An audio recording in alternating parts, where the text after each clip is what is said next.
elderly woman was kicked out of a hotel, but when they found out she was the owner, it was too late. Stephanie stepped out of the sleek cab and gazed up in awe at the towering 7-star hotel, the most renowned in the entire city. The hotel was a celebration of natural beauty, a symphony of elements designed to enchant and enthrall. Waterfalls cascaded down fake rock formations, their gentle roar echoing through the cavernous space. The air was redolent with the scent of exotic blooms, the colors of which dazzled everyone's eyes. The floor was adorned with the most sumptuous Iranian rugs, their intricate patterns a testament to the artistry of their makers. The lobby itself was expansive, so vast it could have housed a small village. In one corner was a charming cafy, its walls adorned with paintings of idyllic landscapes. Next to it, an antique store beckoned with its treasures, each item a story waiting to be told.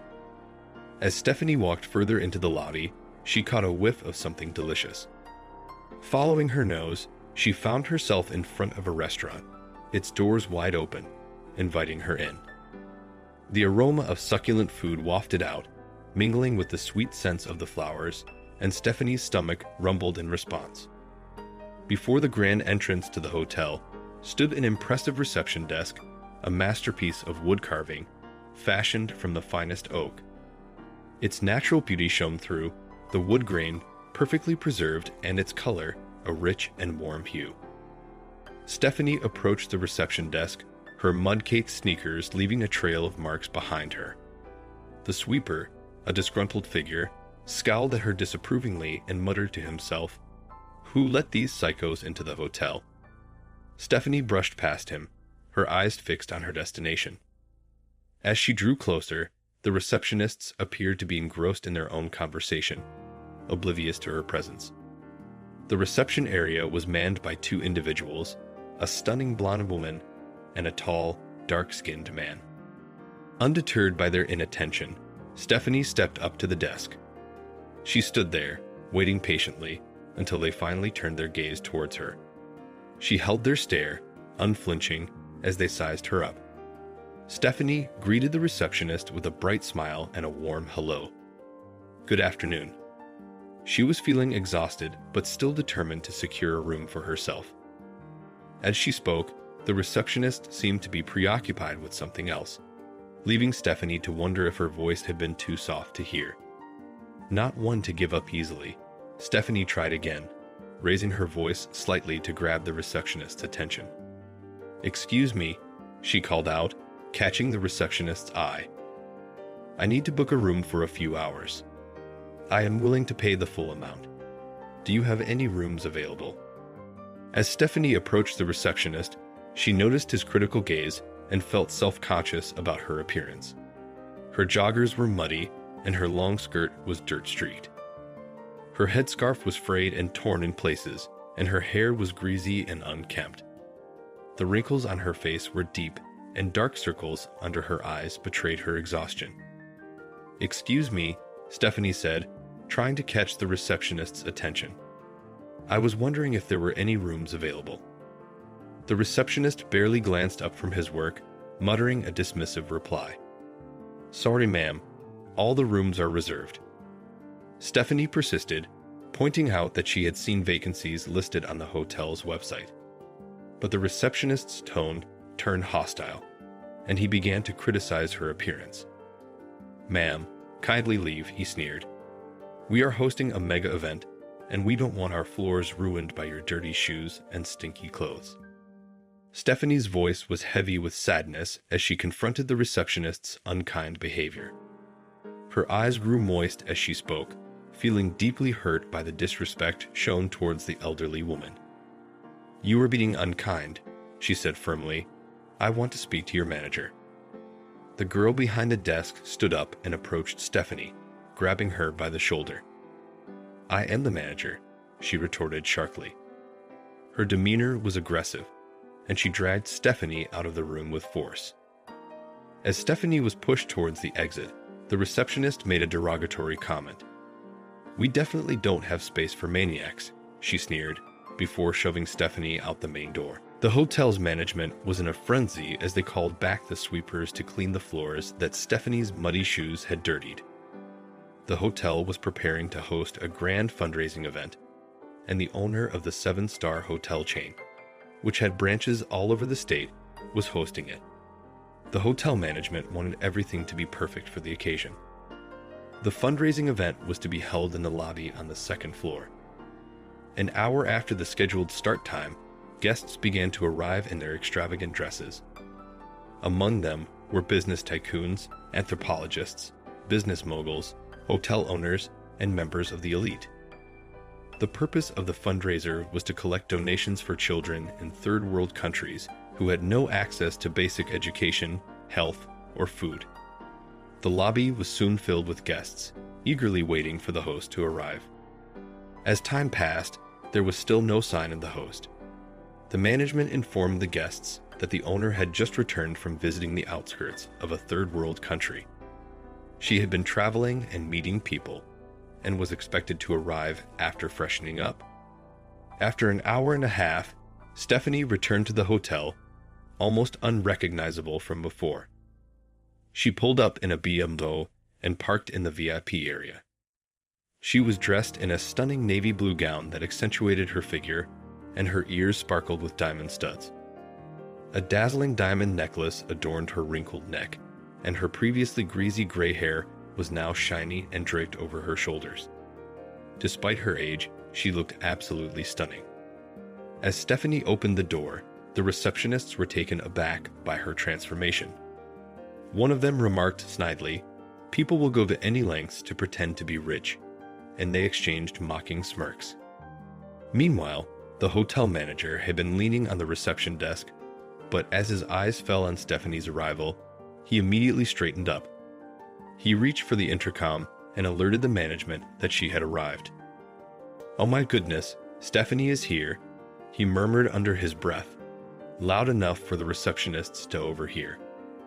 "Her name is Stephanie," the receptionists asked each other in surprise.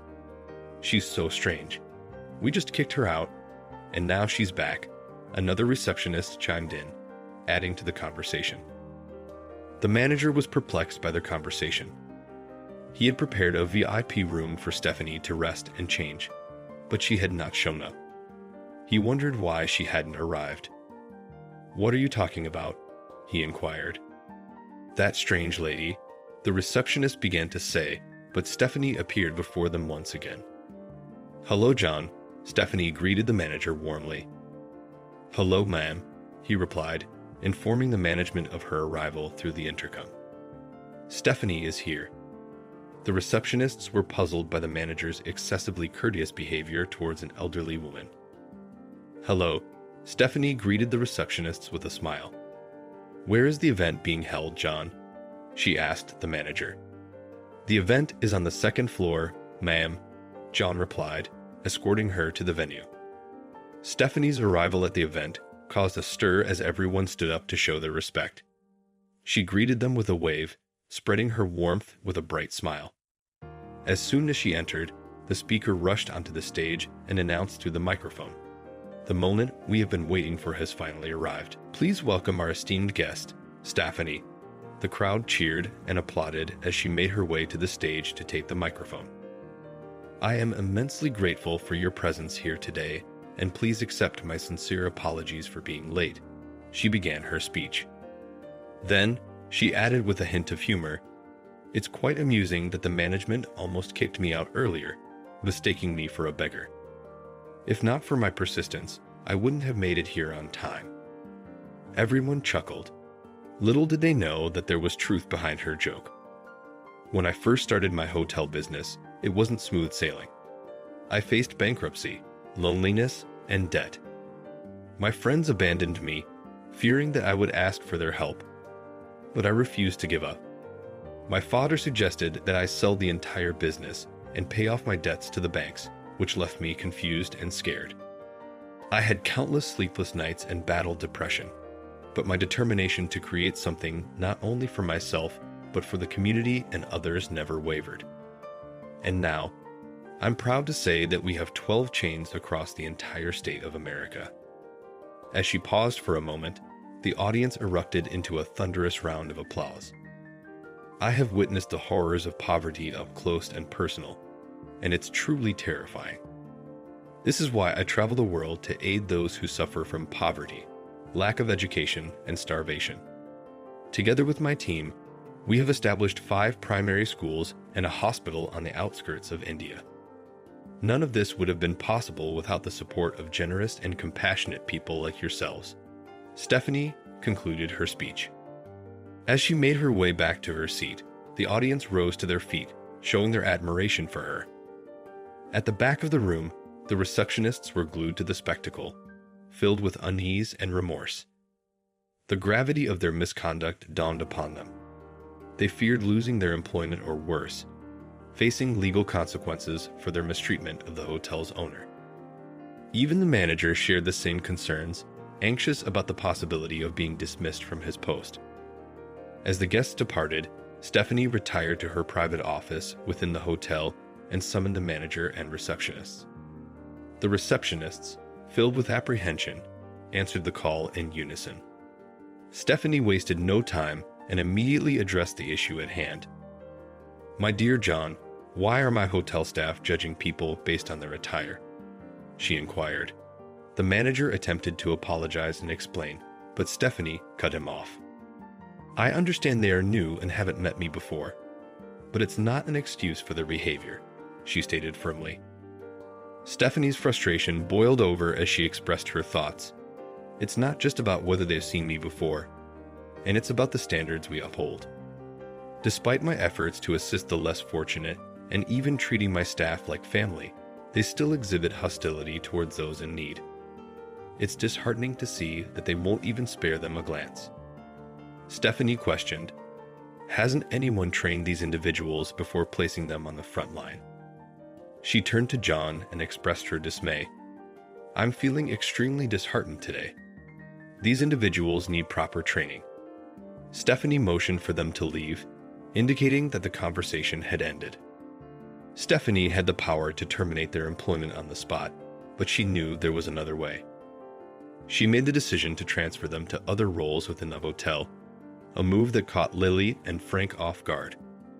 Lily, the receptionist, was appointed as an assistant supervisor for the hotel's food management department, while Frank, the other receptionist, was appointed as the cleaning supervisor.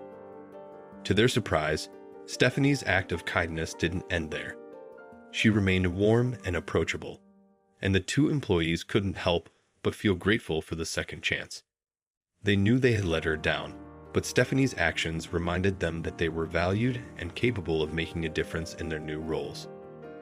Despite the awkwardness they felt around her, Stephanie remained unfazed. She continued to treat them with the same kindness and respect as she always had.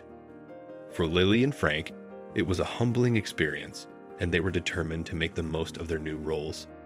What would you do if you were management? Share your opinion in the comments. See you soon.